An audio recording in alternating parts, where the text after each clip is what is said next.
Good afternoon, everyone, and welcome to the first series of the Nan Tien talk organized by Nan Tien Temple.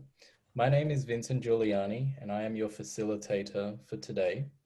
And on behalf of Nan Tien Temple, I would like to welcome our main speaker for today, which is Venerable Dr. Juewei, and we are very keen and interested to hear her topic on reflections. And now, before we move on, I would like to invite Venerable Doodling to give the opening remarks. Over to you. Good afternoon, everyone. Auspicious greeting to you all. Welcome to the first of our Nan Tien Talk series. I would like to say just a few words about how this new series came about and what it's designed for. The idea of the Nan Tien Talks not only comes from our Buddhist traditions, but also the COVID-19 pandemic that has affected the whole world dramatically. As you're aware, Buddhism originated in India approximately 25 centuries ago. India has a monsoon climate. The rainy seasons that usually lasted for about 3 to 4 months.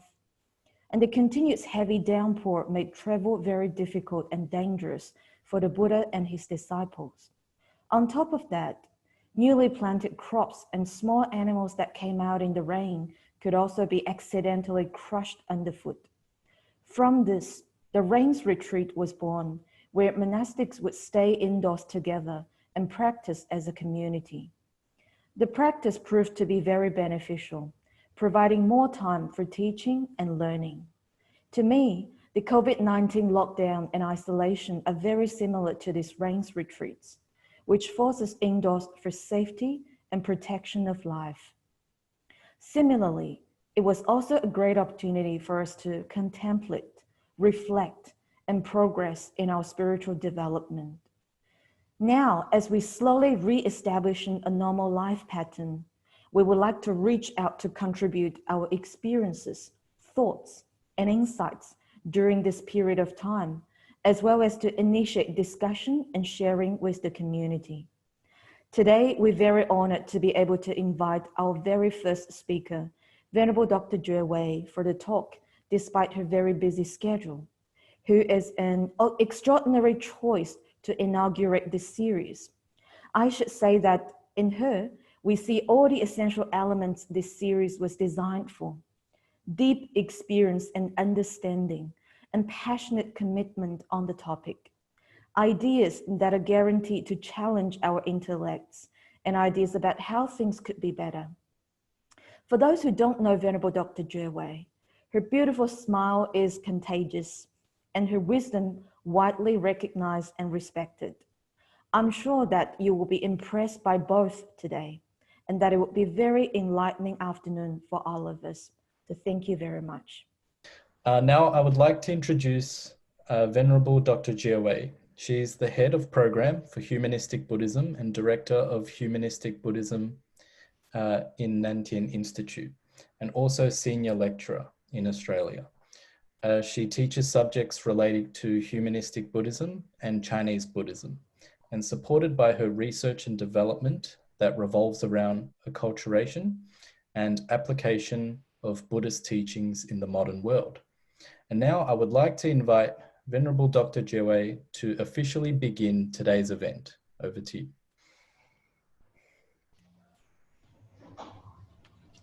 Good afternoon, venerables, ladies and gentlemen. Thank you to Vincent for your kind words, and also to Venerable Doodling for organizing this series of Nan Tien Talks at a time when many of us are experiencing restricted travels since the beginning of this year. I'm really honored. As I was waiting, I was looking through the various screenshots and looking at the number of friends who have joined me. Usually I would have loved to meet you when I travel, and to have an opportunity like this where we can still share, all friends coming together virtually, but I just feel everybody's so close. So once again, I want to thank our organizers for putting this Nan Tien talk together. I know there have been an explosion of virtual events, so I'm very grateful to you for choosing to be here at a time like this for the first of such Nan Tien talks. I really don't have much wisdom to share, nor any insights. I'm just putting together some random thoughts, and I hope that it will be of use, and you can tell me at the end during our feedback time. While I was born and I grew up in Singapore, I currently reside in Australia. And it's very usual for us here to begin by acknowledging the traditional owners of our land. I think that this is such a beautiful tradition, and so I like to share that with everyone. I like to start by acknowledging the Darwal people as the traditional owners of the land on which Nan Tien Institute resides. I also acknowledge the traditional custodians of the various lands on which you all are, and I pay my respects to the elders past, present, and emerging, and celebrate the diversity of Aboriginal peoples and their ongoing cultures and connections to the lands and waters on which we now have the privilege to enjoy. I'm truly grateful to our ancestors for giving us the life that we have now, to be able to allow us to eat and sleep, to live in a very pleasant environment, and to have friends who are willing to come together in the Dharma to reflect on this very unusual year of 2020. What are you grateful for at this moment?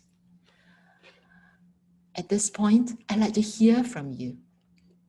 So, if you click on the link that is posted on the chat box, or you could go to the slido.com if you're familiar with it or you already have an account, and key in the event code 200926, or scan the QR code if you wish with your phone. Please get yourself to the Slido page and write down a word or a phrase that answers the question, what you are grateful for at this moment. Let's take a minute now to do that.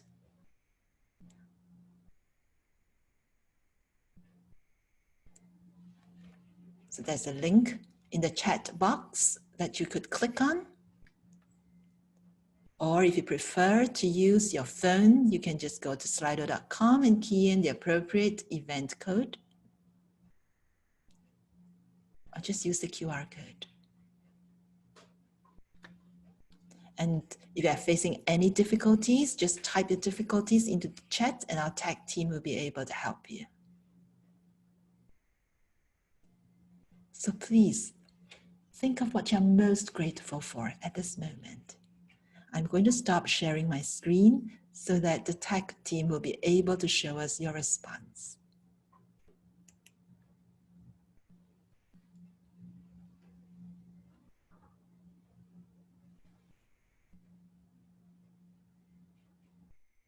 Indeed, family and friends, aren't we all grateful for them? They give us so much support. It's about the human, isn't it?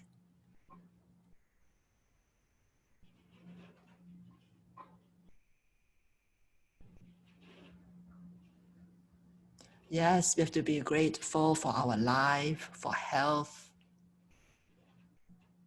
Grateful just being alive, the fact that we can breathe. Grateful to be safe and healthy. Grateful that I have fingers on my hand. I can still do things. Grateful for this togetherness, virtual and real. Grateful for our loving wife. Yes, family and friends. Grateful for the Dharma, indeed, keeping us sane. Grateful for health. Grateful for this Zoom technology. I know. I was just telling someone or sharing with someone recently, I want to get a medical certificate. I'm getting Zoom allergy.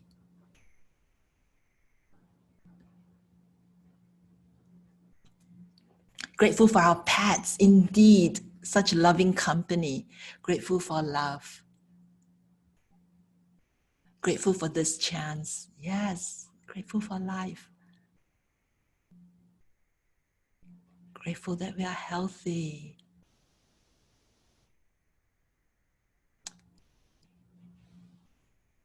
Grateful for this togetherness. Grateful for surviving whatever adversities the world throws upon us. Grateful for togetherness. Just having enough food to eat, indeed, all these basic needs that we can still fulfill. Lovely indeed. Thank you very much for your input. I'd like to trouble Jane, perhaps, to unshare your screen so that I can return to mine. Thank you. I want to thank everybody for your kind input. We are grateful. Gratitude. I want to start this Reflections 2020 with gratitude, because Venerable Master Xing Yun said that gratitude is fundamental to Buddhism. In the Upasaka Shila Sutra, it is said that when someone benefits us even a little, we should repay them with all our hearts. Even if someone is angry with us, we should always treat them well. Having the feeling of being indebted to others is a sign that we are aware of our essential interconnectedness with them. I think what COVID has made us become very aware of is this interconnectedness. From the Slido Q&A, it is quite obvious that we have so much to be grateful for. As our relationships with other sentient beings and nature grow deeper and deeper, our awareness of the importance of gratitude can only increase. Eventually, we will understand that there is no fundamental difference between gratitude, compassion, and wisdom. All of them are the same. Each of them is but a facet of the mind of the Buddha. Hence, gratitude is a good starting point for learning about Buddhism and is fundamental to Buddhist practice. And I hope that this start at any time, perhaps at the beginning of every day, we could begin by just being grateful. When we look into the mirror, for example, I wake up in the morning looking in the mirror and saying, "Happy rebirthday, Juewei," because I get another day that I can be grateful for. So why did I title my talk Reflections 2020? When it's not the end of the year yet, it's only September. I deliberately chose this title to remind us that reflective activities do not have to be left till the end of the year. It can be conducted at any time, just like we can look into the mirror any time of the day.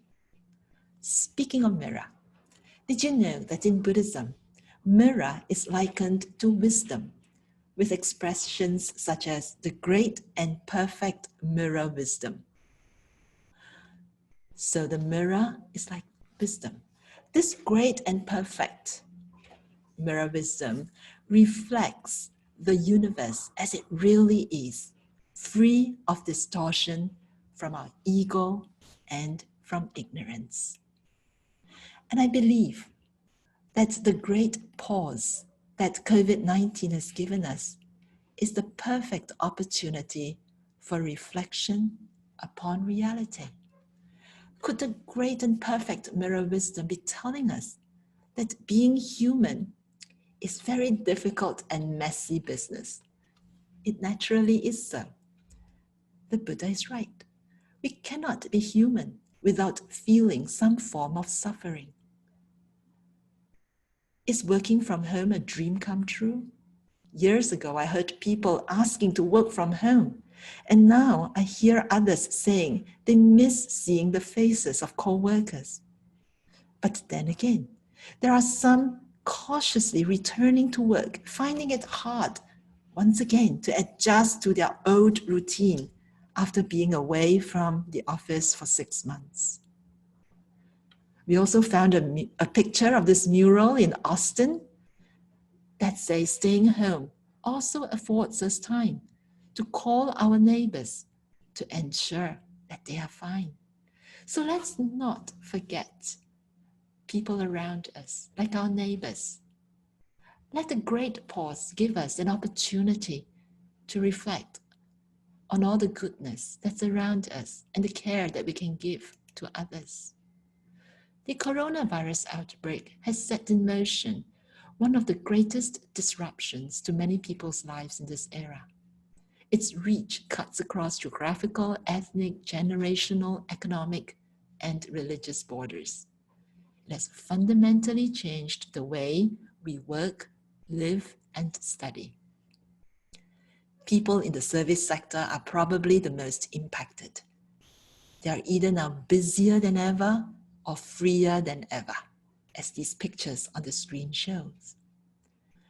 Routines and rituals are changing, including the fact that this Dharma meeting is held fully online, and you can see me from the comfort of your home or wherever you are.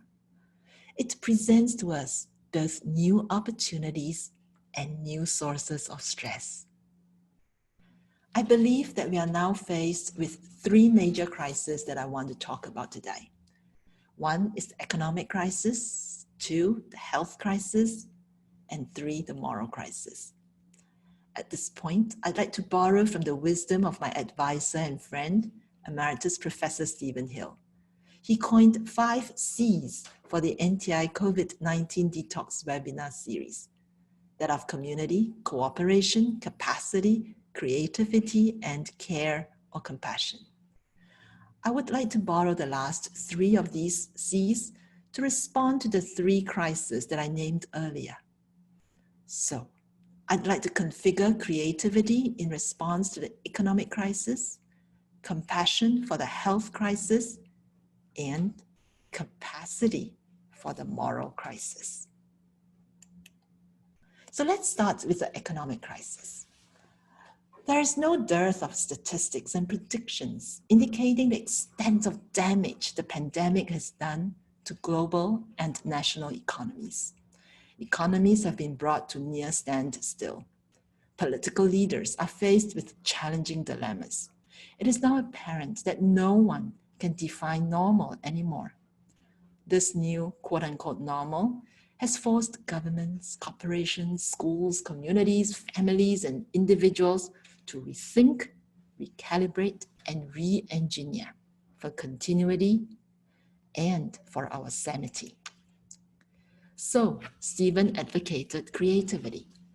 I believe that it is now very important for us to create personal and institutional value in this volatile world.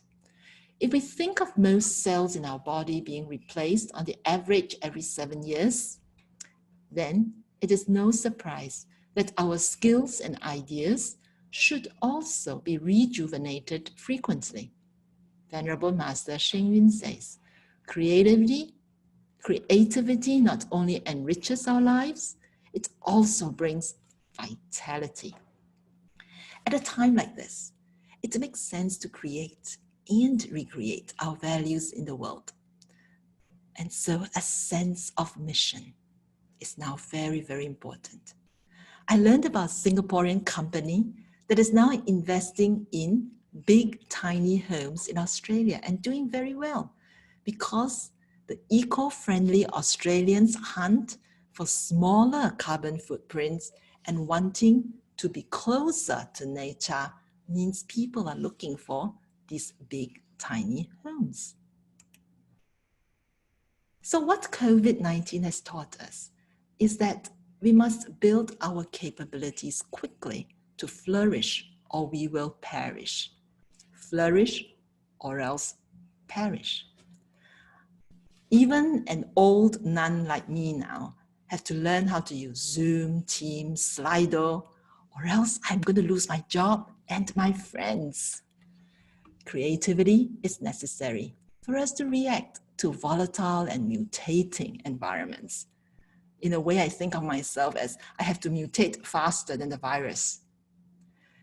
It is also important for us to build an environment to allow creativity to flourish. So instead of allowing stress to multiply and cause anxiety, these two well-being experts, Fleur Marx and Sean Hall, have recommended 10 steps to foster creativity and well-being. I list a few of them here for you to think about. They say, we must reframe challenges into opportunities while being authentic that we do not know what lies ahead. Isn't that true? None of us knows what's going to lie ahead. 2, we must upskill leaders to lead through uncertainty with emotional intelligence. Indeed, now emotional intelligence may be more important than IQ. Create a sense of belonging. Take care of one another. That's why communities are so important. So here in Nan Tien Institute, we are creating learning communities. We must teach practical well-being skills to build resilience. As I say, we either flourish or we perish. We must create an open two-way dialogue within family, within our community, and also in the workplace. Create the capacity for change to learn new skills. This is where Buddhism is extremely useful, the concept of no self. We mustn't get too stuck on anything. We must constantly learn new skills. Create a power hour to allow for focused and creative work.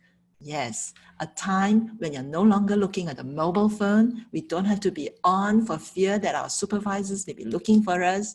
So give ourselves a power hour when nobody is going to be online. To celebrate creativity in adversity. Celebrate. Let's celebrate life. I find these to be very good advice for leaders, for entrepreneurs, and just for ourselves, especially when we have the freedom to devise our own work routine. So it is now time for you to reflect on the economic crisis and what I've just said about creativity. Do any questions come to mind? If you do, I'd like to encourage you to put your questions into Slido now. Our tech team has put into the chat, again, the link to Slido. It's the same Slido that you were on earlier. You will have a poll section where you can now key in your questions. What questions do you have about creativity and the economic crisis? Please put them into Slido now. Wonderful. Well, thank you everybody for your questions about the economic crisis and creativity. And I'd like to move on. In a few minutes, what will happen is that the technical team will split you into breakout groups, and you'll be given 10 minutes to get to know one another, but more importantly, to select a question from the Slido Q&A to discuss more deeply. So these are questions from the community. Let's try to generate answers from the community. So if you want to discuss some other questions, you may also do so with the permission of your teammates, but this is really a good opportunity for us to reflect in smaller groups how to use creativity to help us overcome this economic crisis.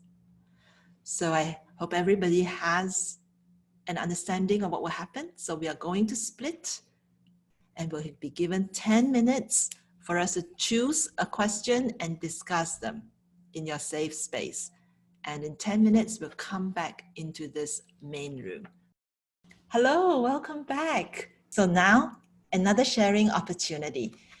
If you there's a little chat box at the bottom. If you click on it, open that up. Can you please now put in there any lesson you have learned from your discussion session that you would like to share with everyone about creativity and the economic crisis? So just plug it in to the chat.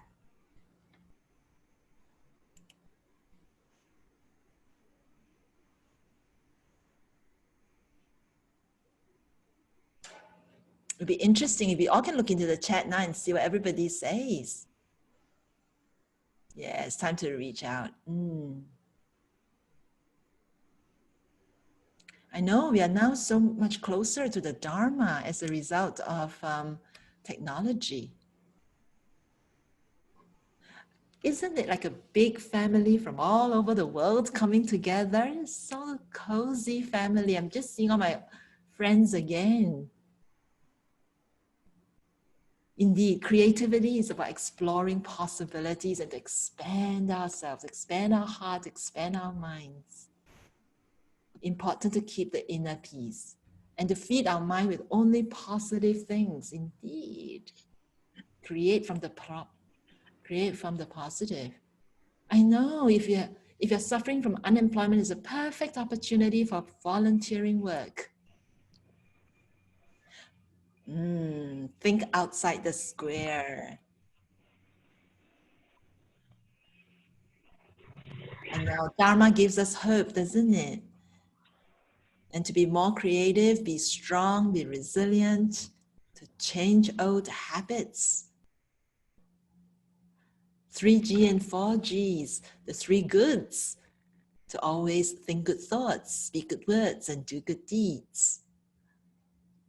The giving's so important that we must be able to give people joy, give people hope, give people confidence, and give people convenience. Help one another. I know, help is so important. Definitely journal writing. Do something new and different. Be willing and courageous to always do something different. Step away from the phone to find tranquility. Yes, yes. More readings. Yes. Expand our minds. Wow, there are many creative ideas here.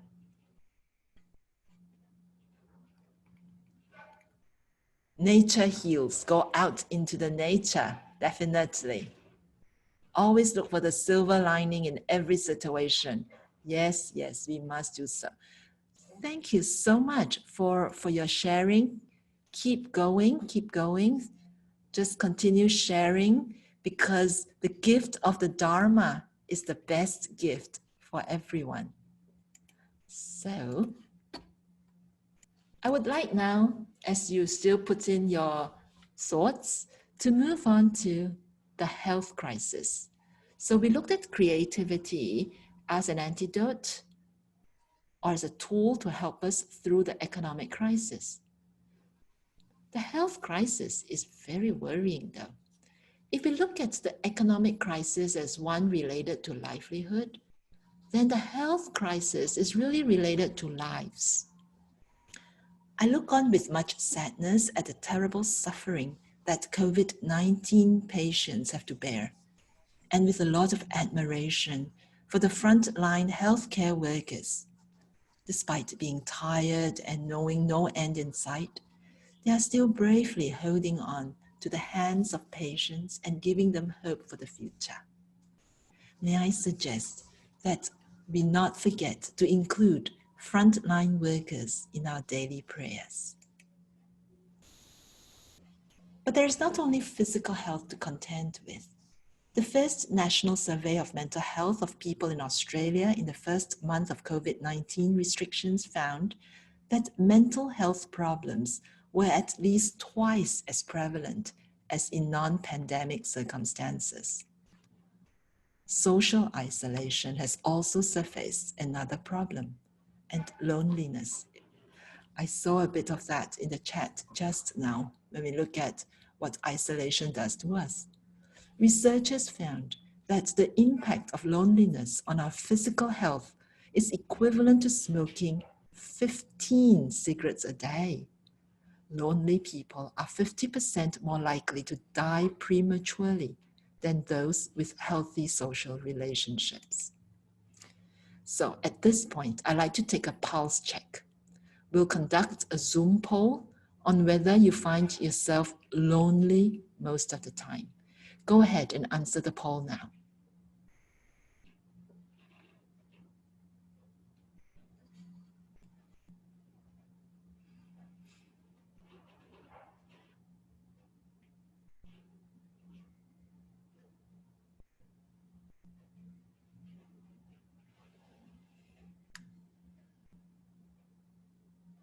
We're seeing a lot of answers coming in, so we'll give another 1 minute.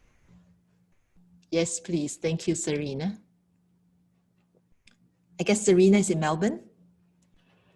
Good. Thank you, Serena. We get help from all over the world.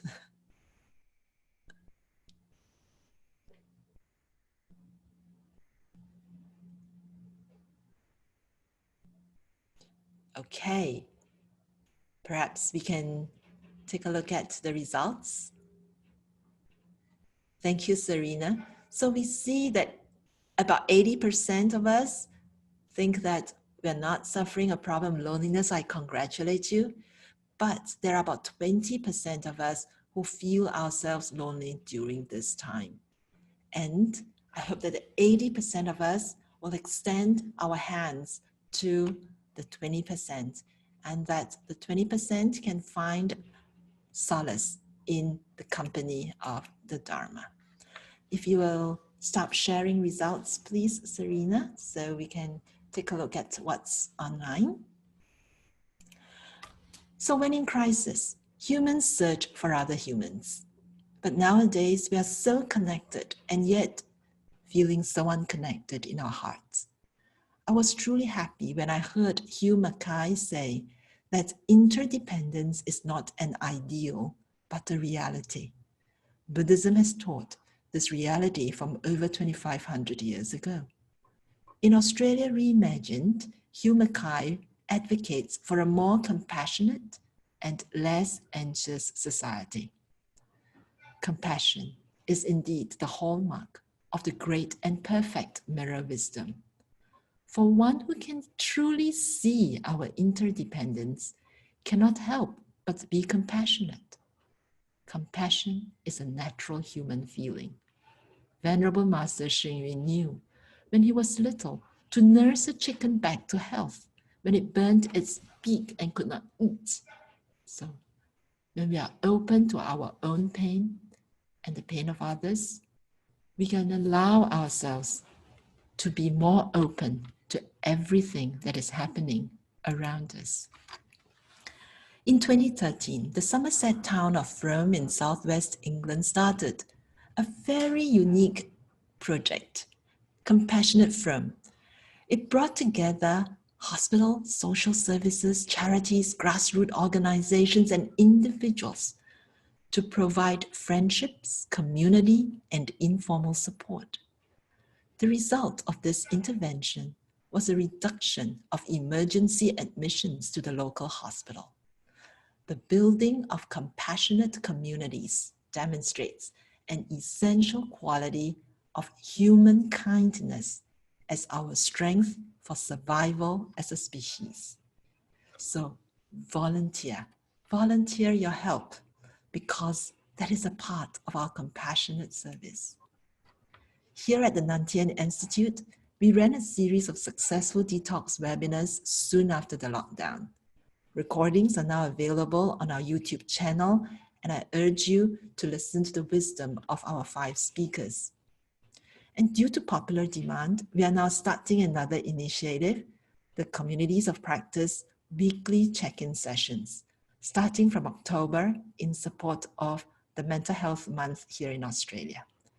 Anyone from around the world is welcome to visit us virtually from 11 a.m. to 11:30 a.m., only half an hour, every Sunday for the next 3 months.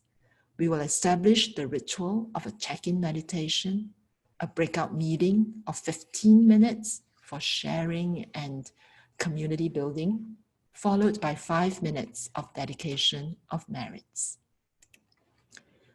I did not know how powerful this can be until during our trial this month, I realized how important it was to simply check in to make sure everyone was fine. In just the course of a week, someone may have lost a job, experienced a medical illness, or suffer from some family incident. Impermanence means that we should make use of every opportunity to connect and to care. It was the Dharma and this apparently simple practice that could hold our heart and our mind together as well as to help us find solace and strength. So for the 20% of you who are feeling lonely, please join us.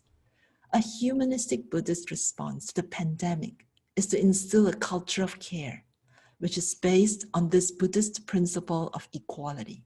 No one person being more advantaged or disadvantaged than anyone else. We are indeed in it together. And I encourage the other 80% of you who are not feeling lonely, but we can spare 30 minutes a week to also join us and extend your friendship. It is now time for the next breakout round, for you to reflect on the health crisis and what I've said about compassion. Any questions come to mind? If so, once again, please put them in Slido now. There should be a link in the chat, and if you click on it, that should bring you to Slido.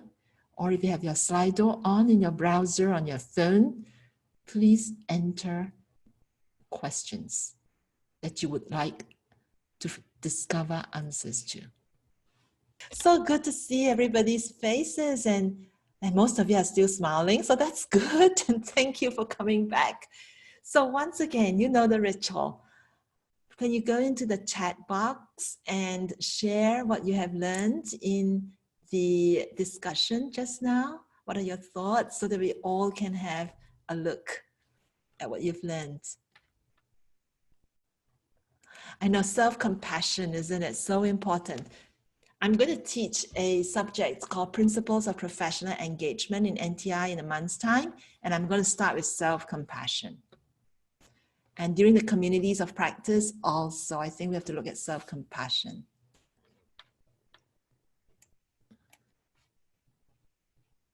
So please feel free to. So many people are keeping us safe, sacrificing their time and their energy. Certainly you have to be compassionate to them too. We do have to make an effort to stay connected with our community and offer our services. That's why voluntary work is so good. Yeah, so good to see people from all over the world. Indeed, giving is receiving. Yes, during COVID, it seems like people are kinder. Now we want to go out and chat with people and all.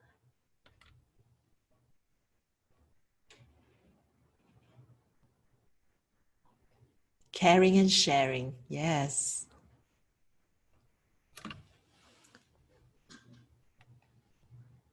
How nice, more cooking and gardening. Yay, more greenery around us. We have to learn to be compassionate, even to people who are not kind to us. I'm going to say a few words about that afterwards.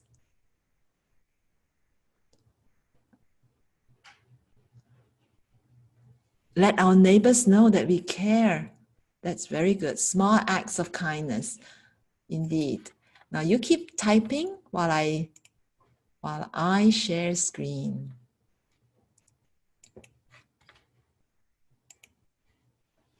So I want to thank everyone for your contributions. So please continue sharing your thoughts and insights, because that's a gift. So the final crisis that I would like to talk about is this moral crisis.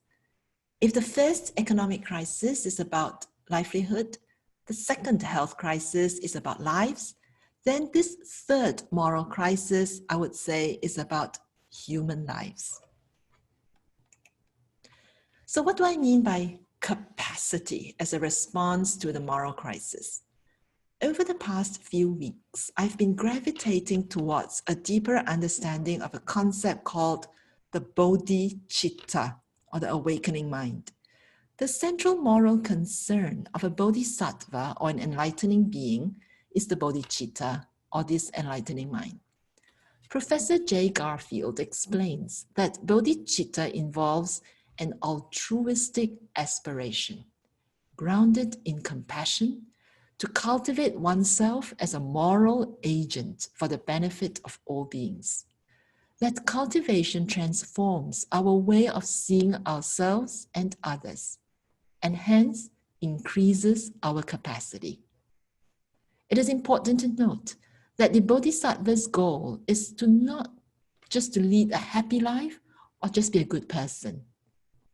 The goal of a Bodhisattva is to benefit others as well as oneself by reducing suffering. When Bodhisattvas benefit others, happiness and goodness follow. So, practitioners must always hold on to the idea that since others experience the same suffering and happiness as me, hence I should protect others as I do myself. This deep bodhisattva realization is that not to experience the suffering of others as one's own and not to take the welfare of others as one's own is to suffer even more deeply. And that is bodhicitta. I just had my foundational texts in Humanistic Buddhism class this past week, and that journey was magical. I had the privilege of hearing Venerable Thapten Chodron's reply to a student's question. And this particular question is one we often ask. Why should I wish well of someone who has harmed me? Isn't it? If someone punches us, we want to punch back. But she gives a very good reply. And in short, it says, if this perpetrator becomes a bodhisattva or a Buddha, he or she will not harm me or anyone else ever again. Isn't that a much better solution? So therefore, it makes sense. It's very logical and reasonable to wish well to everyone, including people who have hurt us. Hence, I wish to suggest that the bodhicitta is the way to create capacity compassionately in our hearts in response to the moral crisis facing us. Chinese use two characters to describe happiness. The two characters are to open the heart. I believe that to open the heart is to accommodate the sufferings of more sentient beings and hence create capacity compassionately. Because of interconnectedness, both the self and the community will reduce their suffering and dis-ease or dukkha when we can operate in this manner. Where there is human, there will be humanistic Buddhism. Venerable Master Xing Yun mentioned this to me once. I had not really paid much attention to it until this year. Indeed, human life is so complex, and COVID-19 brings that home. So a theoretical Buddhism is not going to work. But humanistic Buddhism is practical, everyday Buddhism for everyone. I call humanistic Buddhism everyday Dharma for everyone. And here in the Nan Tien Institute, I hope to build our humanistic Buddhism course to help everyone cope with these changes in our modern world using humanistic Buddhist principles and values. Please allow me now to conclude with a song of the 10 practices and cultivations which Venerable Master Xing Yun composed early in his career to encourage people to become humanistic bodhisattvas. These 10 practices and cultivations are ways to sustain harmony and build a pure land on earth. He says, do not be calculative. Do not compare. Instead, be polite. Always smile. Don't worry about being disadvantaged. Be honest and kind. Be carefree. Speak good words. Befriend honorable people. And wish that everyone be the Buddha. These are back to basics encouragements of how to live a fulfilling human life so that life will flourish, not just for ourselves, but for everyone. And I believe that if we can live like this, the moral crisis will be behind us, because we will be building this pure land here, right on earth. In today's meeting, the Dharma, I have shared a few of my reflections, including the 3 C's of creativity, compassion, and capacity for the economic, health, and moral crisis that we are in the middle of. I hope that we will manage to maneuver ourselves into the eye of what feels like a very disruptive hurricane. Hopefully, we can review the conditions from a very safe spot and ride the currents safely to the other shore.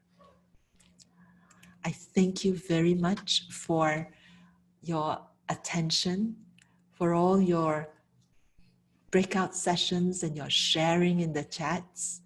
So perhaps before we close, I'll just like to hand back to the moderator, to Vincent, and see if there are any feedback or comments or questions. Over back to you, Vincent. Thank you.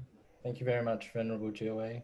It was very great to hear and listen to your reflections, and thank everybody for their participation, and the staff for organizing this. So we really appreciate it. And now let us do a dedication of merits. But before that, we'll have a short Q&A. So if anybody has any other final questions.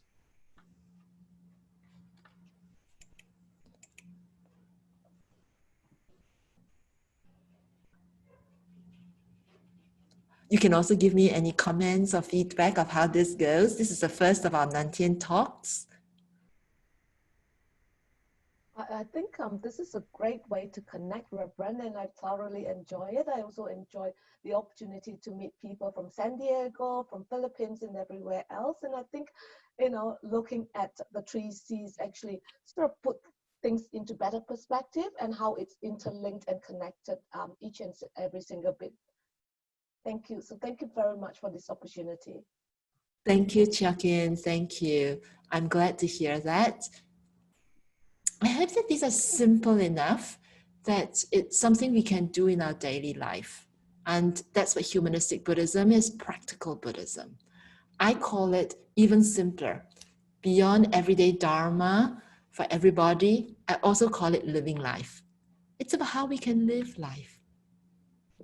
And constantly reminding ourselves of the friendships that we have around us. And I can see this community of friends, and I hope they can keep coming back again and again. Come join our communities of practice. It's an opportunity to meet even more friends. So always think positive, everyone. I think life is short, time is precious. No time for negative thoughts. Venerable, you can also open up the chat group Yes. as well. I think we're getting a lot of comments in there as well. Sure. Oh, thank you, everybody. Oh, wonderful. I feel that I'm in such a great community of friends. Everyone's so positive. Yay. Yay. Remember, behind me is this strong team of staff. All this staff, they've worked very, very hard. And I hope to welcome everybody to Nan Tien Temple. Nan Tien Temple and also to Nan Tien Institute. We are, let me show you, you have to see this. For those of you who haven't seen us yet, did you see my virtual background? Everybody scroll to my virtual background. Let me tell you, at the bottom here is, okay, I have to disappear. At the bottom here is Nan Tien Institute, and that's Nan Tien Temple, and this is Nan Tien Bridge. What you're witnessing is the first such in the world. I think it's the only campus in the world that is connected via a Nan Tien Bridge to a beautiful temple ground. Every tree in here is built or it's actually before that, right? 25 years ago, this is all brown. So every tree was cultivated from the hard work of all our devotees and our volunteers and contributors from around the world. Watching those trees grow tells me there's always hope. There's always hope. So everyone, we are cultivating trees. We are growing those seeds in our hearts. And those seeds one day will grow into seedlings. They will go into a bush, and they'll grow into a big tree. And we'll be able to take in a lot of Dharma from there. So what we have done, all your contributions, I'm sitting in this building here on the top floor, in this little corner on the side. And there I am. There you are. And we are all connected. So I welcome you to this beautiful place. When we can meet again, you must come and see us. And join in our classes also. We have the world's first graduate certificate in Humanistic Buddhism. So, oh dear, I must stop all this advertising. It's 2:55. The organizers are going to shut me out soon. But all this is made possible because of the hard work of the Buddhist Light International Association here in Sydney, around Australia, and around the world. It's like a vision coming true. So pandemic or otherwise, just think of it. All these, Nan Tien Institute sits on rubbish heap, right? So it's a rubbish dump ground. And now we have a building up in the shape of a lotus. This place was all brown, and it's now one of the top tourist sites and a Buddhist sanctuary here in Australia. Everything is possible, everyone. Don't worry about the pandemic. The harder it hits, the more resilient we'll be, and we'll exhibit the best of humanity as a result. And on that note, I hand back to Vincent. Thank you very much, Venerable. I can see the comments. There's so many things in there. It's really great to see. So we'll end this session with a dedication of merits, which one of our admin team will share the screen. So if everybody would like to just point your attention towards the dedication of merits. And I'd like to invite Venerable Juewei to lead it.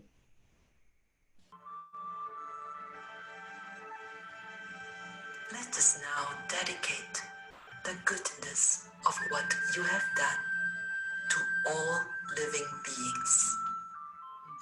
May kindness, compassion, joy, and equanimity pervade all worlds. May we cherish and build affinities to benefit all beings. May Chan, Pure Land, and precepts inspire equality and patience. May our gratitude and humility give rise to great vows.